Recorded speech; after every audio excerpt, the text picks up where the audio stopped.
নমস্কার বন্ধুরা, খাকি যাত্রা ইউটিউব চ্যানেলে তোমাদের সবাইকে স্বাগত জানাই। আজকের ভিডিওতে আমরা আলোচনা করব WBSSC গ্রুপ ডি 2025 এর নিয়োগের যে সম্ভাব্য কাট অফ, সেই কাট অফ মার্কস নিয়ে। তোমরা জানো যে মোট 5,489টি শূন্য পদে এই গ্রুপ ডি এর জন্য কিন্তু ফর্ম ফিল আপ হয়েছিল। তো ক্যাটাগরি অনুযায়ী ভ্যাকান্সি কত নম্বরে সিলেকশন হওয়ার সম্ভাবনা রয়েছে এবং ফল প্রকাশের পরে পরবর্তী ধাপগুলি কী রয়েছে সেগুলি নিয়ে কিন্তু এই ভিডিওতে আলোচনা করব। তাই ভিডিওটি শেষ পর্যন্ত দেখুন, কারণ শেষের দিকে আমি বলবো কোন ক্যাটাগরির প্রার্থীদের সবচেয়ে বেশি সুযোগ রয়েছে এবং কোন বিষয়গুলি মাথায় রাখা খুবই জরুরি এই পরীক্ষাটির ক্ষেত্রে। প্রথমেই দেখে নেওয়া যাক ভ্যাকান্সি।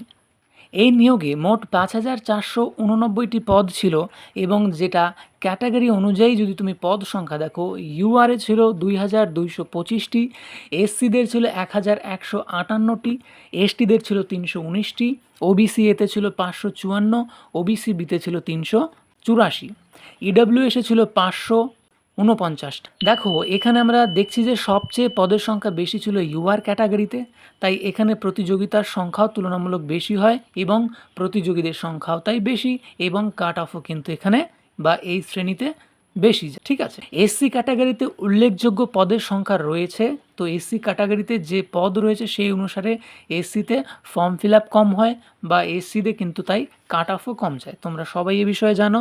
অন্য অন্য যে শ্রেণী রয়েছে ST, OBC B, OBC A, এদেরও কী হয়, ফর্ম ফিল আপ কম হয় এবং শিক্ষার্থী কম হয়, কাট অফও কিন্তু তুলনামূলকভাবে এদের কম যায়। দেখো কাট অফ যদি আমরা নির্ধারণ করি, কাট অফ নির্ধারণের জন্য আমাদের বিভিন্ন বিষয়ের উপর নির্ভরশীল হতে হয়। যে কোশ্চেন হয়েছিল তার ডিফিকাল্টি লেভেল, মোট পরীক্ষার্থীর সংখ্যা কত ছিল, ভ্যাকান্সি কত ছিল, ক্যাটাগরি অনুযায়ী সংরক্ষণ কত এবং মেরিট র্যাঙ্কিংয়ের উপর বেস করে কিন্তু কাট অফ তৈরি করা হয়। যদি WBSSC গ্রুপ ডি এই বছরের প্রশ্নপত্র দেখো, প্রশ্নপত্রের লেভেল কি ছিল, একেবারে জলের মতো। মোট পরীক্ষার্থীর সংখ্যা 8 লাখ থেকে 8.5 লাখের মতো।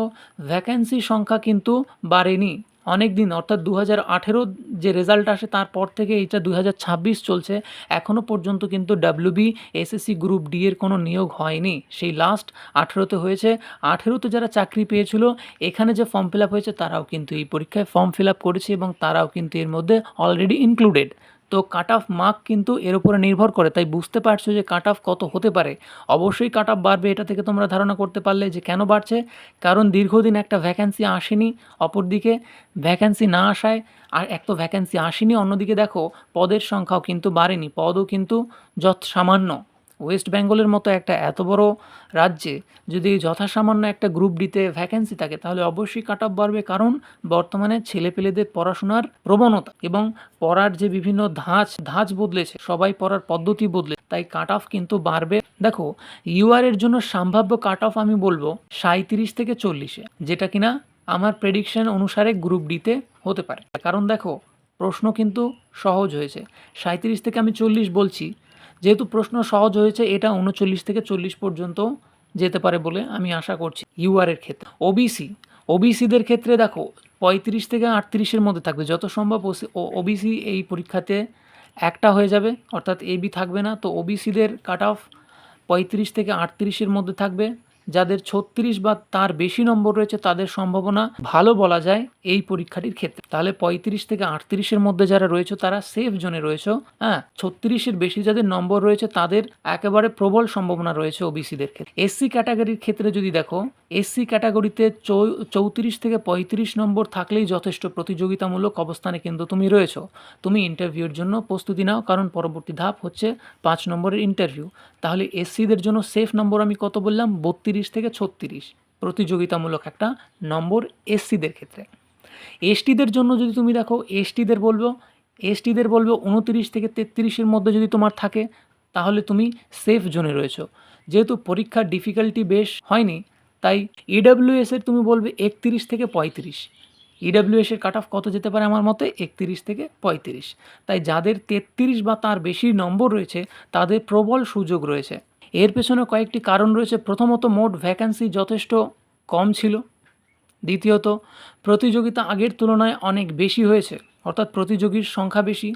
তৃতীয়ত, প্রশ্নপত্র ডিফিকাল্টি নর্মাল থেকে ইজি টু মডারেট, তাই কাট অফ রেঞ্জ বাস্তবসম্মত হয়নি, বাস্তবসম্মতর থেকে একটু কী হয়েছে, বেশি হয়েছে। তবে অনেকের কাছে এটাই বাস্তবসম্মত, কারণ এটাই মানতে হবে, কারণ প্রশ্নপত্রের ডিফিকাল্টি লেভেল কী ছিল, একেবারে নম্বর অনুযায়ী যদি সম্ভাবনা দেখো, মোটামুটি 38 থেকে, যেহেতু 39-এর রেজাল্ট আসবে, 39-এর মধ্যে যাদের নম্বর রয়েছে তাদের কিন্তু প্রবল সম্ভাবনা রয়েছে এই পরীক্ষায় পাশ করার মতো এবং ফাইনাল মেরিটে নাম আসার মতো, কারণ 5 নম্বরের ইন্টারভিউ নাম্বারটা যথেষ্ট কম।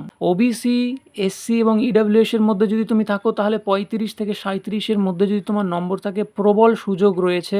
তুমি অবশ্যই ইন্টারভিউয়ের জন্য প্রস্তুতি নাও এবং ইন্টারভিউতে একটা মিনিমাম নাম্বার থাকলেও কিন্তু তোমার হয়ে যেতে পারে। কিন্তু যদি তুমি ইউআর হয়ে থাকো, 35 থেকে 37-এর মধ্যে যদি তোমার নম্বর থাকে, তাহলে কিন্তু তুমি বর্ডার লাইনে রয়েছো। 32 থেকে 34-এর মধ্যে যদি এসসি, এসটি এবং ইডাব্লিউএস হয়ে থাকো, তাহলে এক্ষেত্রে সুযোগ থাকতেও পারে বলবো। 30 থেকে 32-এর মধ্যে থাকলে এবং তুমি যদি এসসি ক্যাটাগরি হও, তাহলে তুমি বর্ডার লাইনে। কিন্তু এসটি ক্যাটাগরিরা কিন্তু প্রবল সম্ভাবনা কিন্তু তাদের থাকবে। যাদের নম্বর কম বা যাদের নম্বর এই রেঞ্জের নিচে আছে, তারা হতাশ হবে না বা হতাশ হওয়ার কোনো প্রয়োজন নেই, কারণ অফিসিয়াল কাট অফ এখনও কিন্তু প্রকাশ হয়নি। কিন্তু নিশ্চিতভাবে কিছুই বলা যাবে না যে কাট অফ কত যাবে, কারণ এবছর একটা ওবিসি কেস কিন্তু মিটে গেছে। ঠিক আছে, আসল কথা হলো সোশ্যাল মিডিয়ায় এরকম অনেক কাট অফ ঘুরছে, যেখানে হাই কাট অফ দেখানো হচ্ছে, কোথায় লো কাট অফ দেখানো হচ্ছে। এই সমস্ত কাট অফ সবগুলি হচ্ছে আনঅফিসিয়াল। যেমন ভোটের আগে একটা প্রেডিকশন বের হয়, এক্সিট পোল বের হয়, সেরকমই একটা এক্সিট পোল বলতে পারো। অনেক সময় এক্সিট পোল মিলে যায়, অনেক সময় মেলে না। তো এই কাট অফের ভিডিওগুলিও, এই কাট অফগুলিও অনেক সময় অনেকেরটা মিলে যায়, আবার অনেকেরটা মেলে না, অনেকটাই হেরফের থাকে। তাই এর উপর বেস করে কোনো সময় নিজের মনোবল হারাবে না, নিজের প্রিপারেশনটাকে আরও উচ্চতর লেভেলে নিয়ে যাও। তো সবশেষে এটাই বলবো যে আপনার নম্বর কত রয়েছে কমেন্ট বক্সে অবশ্যই লিখে জানাবেন। আমি চেষ্টা করব আপনার নম্বর অনুযায়ী আপনার সম্ভাবনা কতটা রয়েছে সেটা জানাতে। চ্যানেলে নতুন হয়ে থাকলে খাকি যাত্রাকে সাবস্ক্রাইব করে বেল আইকনটি প্রেস করে রাখুন, কারণ WBSSC group D, group C, Kolkata police constable এবং ওয়েস্ট বেঙ্গলের সমস্ত চাকরির আপডেট নিয়মিত এই চ্যানেলে পাবেন। ধন্যবাদ, ভালো থাকুন, দেখা হবে পরবর্তী কোনো ভিডিওতে। জয় হিন্দ।